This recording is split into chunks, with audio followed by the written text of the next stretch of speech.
All right. I'm here to talk about connecting ideas from my worlds, the idea of creating open systems, open platforms of information to feed the innovations we've been hearing about all day today. I had the great privilege of being part of the CTO team at the White House, a team that no longer effectively exists, or does exist. But our goal really was to be the voice of innovation and technology and the power of data within the White House. We had a team of 20 people. We were in a room about this big. And really a lot of what we did was to knit together the pieces of policy and innovation on the outside and visioning the future that was possible. In part by looking at the world, as you all know, innovation that we need in the future exists, it's just poorly distributed. So we often found those things and then found ways to connect them and make them bigger and better. And a big part of the work I did over the last year that I was there was to help found the Precision Medicine Initiative, which we have many leaders of in the room today. And really the goal of this was quite audacious, but quite simple. If we could assemble the diverse health data of 1 million Americans who raised their hand and said, I want to be part of this, and open that data up to every manner of discoverer and scientist in an open way, what would be possible? And the president said it himself, is this could revolutionize medicine. And this project was interesting, and I don't think I'm speaking out of school when I say this literally came from the president through a series of conversations, a series of memos, at times very confusing, where we were trying to, with Eric Lander and other people, trying to figure out what could be the platform that we could create. So this picture is from the launch of that event. Steve, were you there? I can't remember. Steve was there. It was a really amazing day. You looked around and saw this great group of people. And one of the things that was present from the very, very start of this effort was the concept that the innovation might not come from where you think it will, right? That's the beauty of working in open ways. That's the beauty of opening up information. That's the beauty of creating platforms, because that breakthrough from the data might come from one of you who perhaps comes from more traditional, perhaps academic background, or it might come from someone like Matt Might. Does anyone here know Matt Might? Yeah. So Matt Might's a pretty extraordinary man. He also, we not only became very good colleagues by him telling his story to us, but we also brought him into the White House to help us launch the Precision Medicine Initiative. So Matt Might is a computer scientist, and he's a dad.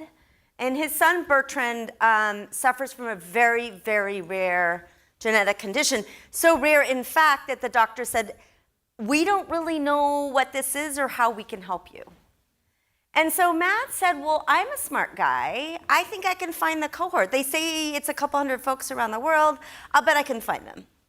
And so time passes on. He has this amazing website. He uses SEO. In fact, he starts finding the patients. They start gathering together. They start sharing notes. They start looking at the symptoms that they have. They start to bring, as the fire of their cohort came together, the scientists started to gather around and join with them. And in fact, now Matt has more than one pharma company investing in this disease, right? So Matt might. The breakthrough innovation might come from Howard Look, here with the president. And the first picture was from the launch of this effort. This was from when we actually announced and got to the next level of sets of commitments. Howard founded Tidepool. His daughter has diabetes. He was the CTO at Pixar. Starting to see a pattern here, right? Dads and moms will do anything for their kids. So Howard, the premise is if we can unlock data from diabetes devices and make it available to a vibrant ecosystem of applications, what could patients do to better manage their diabetes? Or the breakthrough might come from Erin Moore, whose son has cystic fibrosis. She is such a painstaking tracker of her son's symptoms that when she goes to the ED and they prescribe an antibiotic, often she will say, that's not the right one, or he didn't need it, look at his baseline, right? And they often shoot the data back to her and try to ignore it, and she shoots it right on back, right? But so the breakthroughs are as likely to come from citizen scientists or computer scientists or engineers as they are from traditional sources. So one of the premises that's so important of this work that we were doing is we've always thought of data and information as a scarce resource, and we've applied the economics of scarcity to it. But it is by definition abundant. It does not diminish when we share it. And in fact, if we can find ways to share it in safe, secure manner and open it up, anything is possible, as we've seen from some of these examples. And I'm going to find my notes, excuse me.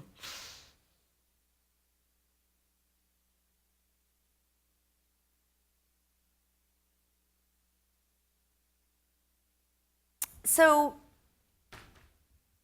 when we met with the president to talk about the beginnings of the design of this effort, one of the things I had been working really hard to do with a couple other teammates was to build in this idea that patients would get access to their own data because of all of this insight, right?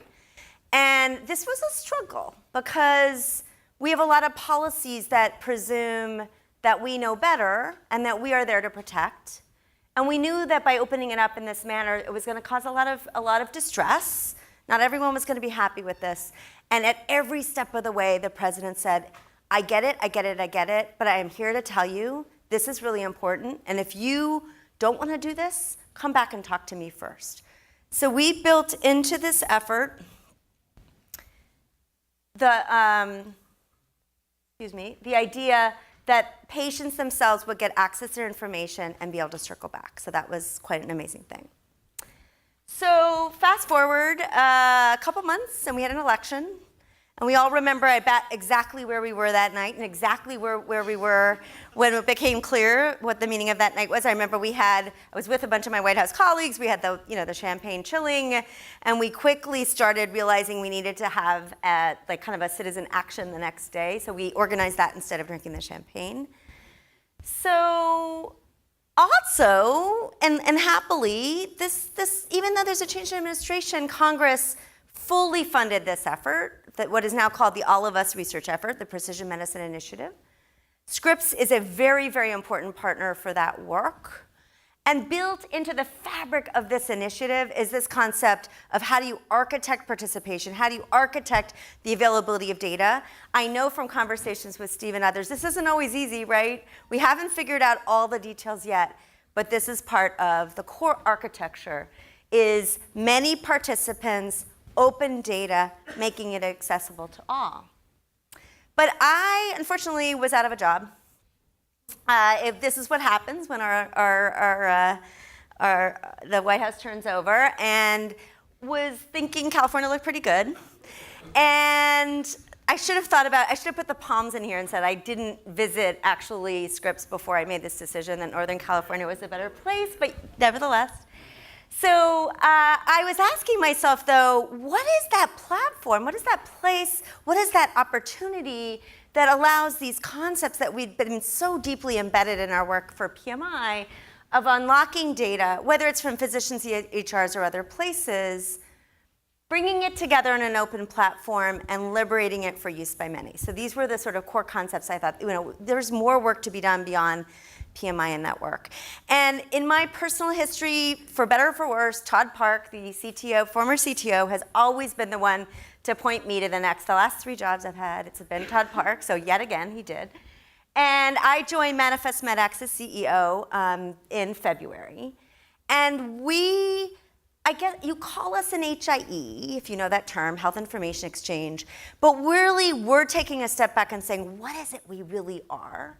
And what we really are is exactly what we were trying to build for PMI. We are an open platform for discovery that brings together diverse data sources, unlocks it, does the heavy lifting, and makes it available for innovation and better care.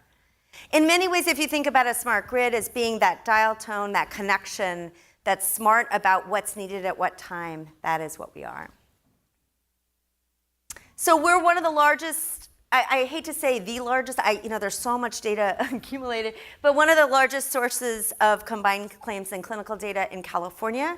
We have partnerships with Anthem, with Blue Shield of California, which was really one of our founding members, And we have hundreds of data connections, pre-adjudicated claims data, and we exist to improve healthcare as a 501c3, not profit from it.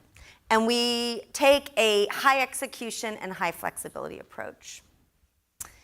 So this idea of an open platform, what does that really mean, right? That means we bring together a diverse set of data sources. We do not yet have all of these data sources, right? We have labs, we have claims, we have hospital data, we have ambulatory data, we have public health data. We do not yet have mobile data, so I hope to talk to many of you about that.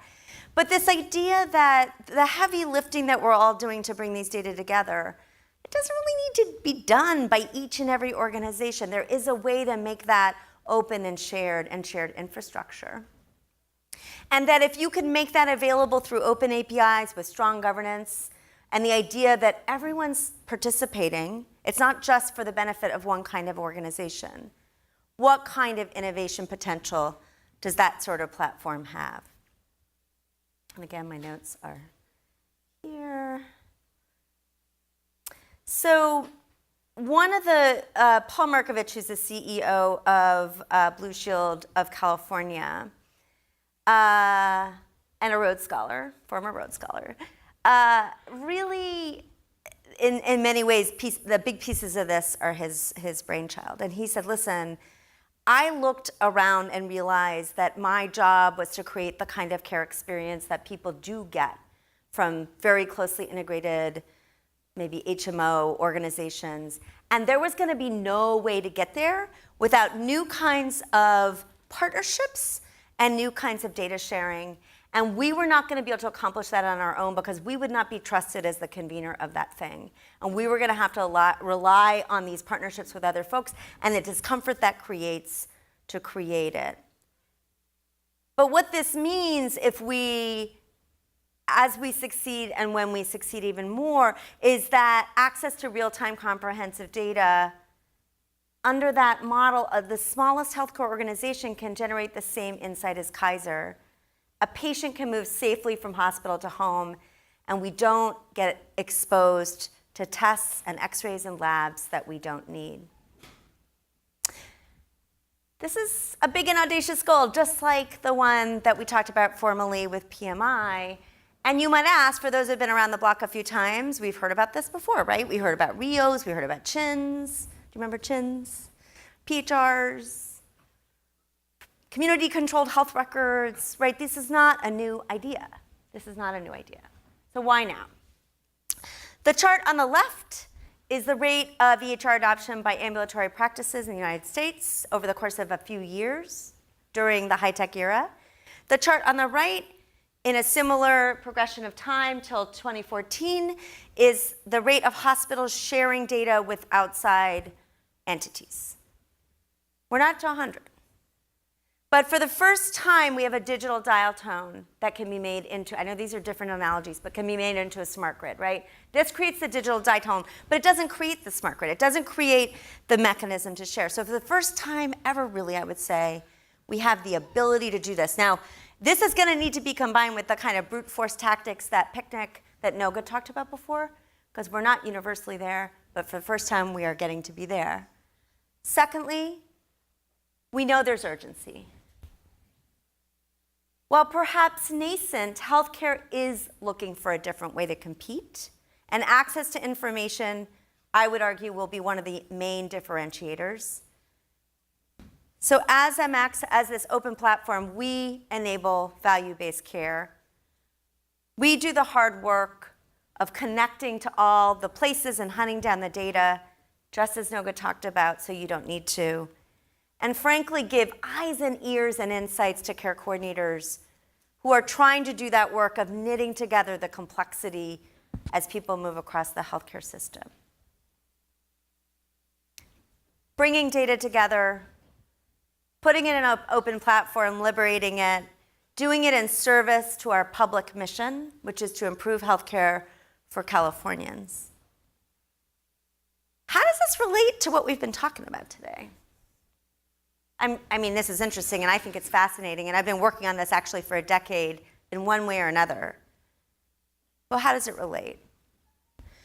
Well, all of you are talking about taking these building blocks, taking the data, taking the technology, and doing extraordinarily exciting things with it, whether it's to do with robotics or AI or new businesses or research, mental health. But I would argue that you're all doing that heavy lifting around the data. I would pose to you, if you had access to high quality healthcare data from a wide range of sources, available through open APIs, not locked behind a paywall. We do have to pay for our services, but we're not looking to create equity around the data to enable the future of healthcare. Wouldn't that make your work a little bit easier? Now, that's not to say we can take identifiable data, right, and make it available outside consent or outside of HIPAA. But what we can do is say, hey, hospital system, instead of patients and data and technology, how can we pair you guys together in a way that makes sense and that accelerates? And that's what we're trying to do at Manifest MedEx. So this word revolution, I don't think it was the speechwriters that Obama used, as you probably remember, were very careful and thoughtful with their words. And that was a word, he was actually editing this. It's a funny process when you go through speech writing in the White House, because you do like all this hard work and then like an hour before their edits are coming back, and more often than not, it's not the edits of the speechwriter, it's the edits of the president.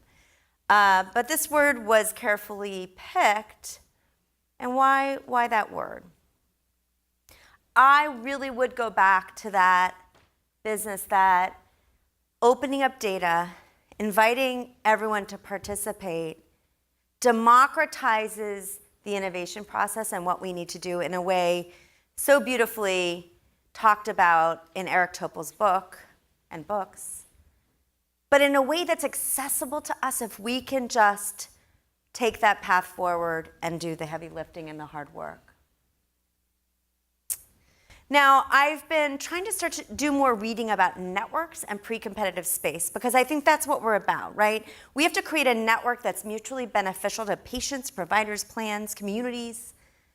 I have found myself sometimes in very tense situations where one of my health plan partners that's paying a big part of our bill is saying, this is what I need, and yet you have to preserve that space, that governance of doing this in the common good. And you think about work like Eleanor Ostrom did around rice paddies and who gets the water, right? She won a Nobel Prize for thinking about pre-competitive space. Yes, we will have competition. Yes, we want to improve healthcare through healthy competition. But I would posit, let's try not to compete over data, because it's abundant. And if we can benefit from the fact that it's abundant, not scarce, and create these kind of platforms and use them, we will speed together so much faster. So my old boss besides Chard Park was Farza Mostashari, and he's a heavy-duty, stressful guy sometimes. I love him dearly. But he used to say, listen, what happens when you're in the trenches every day, right, working, and it's so hard, and you think you're making no progress, and then you look back a year, you look back 5 years, and the progress is truly breathtaking. So I would just ask you to join me. I would love to talk to any of you that are interested in this vision and think there might be something there that we could work on, but also let's not lose hope. I know this has been the day of like big picture, but it is such hard work. And I believe we'll have a moment like we see here where things break through in ways that are breathtaking and astounding and improve life for all Americans. So thank you.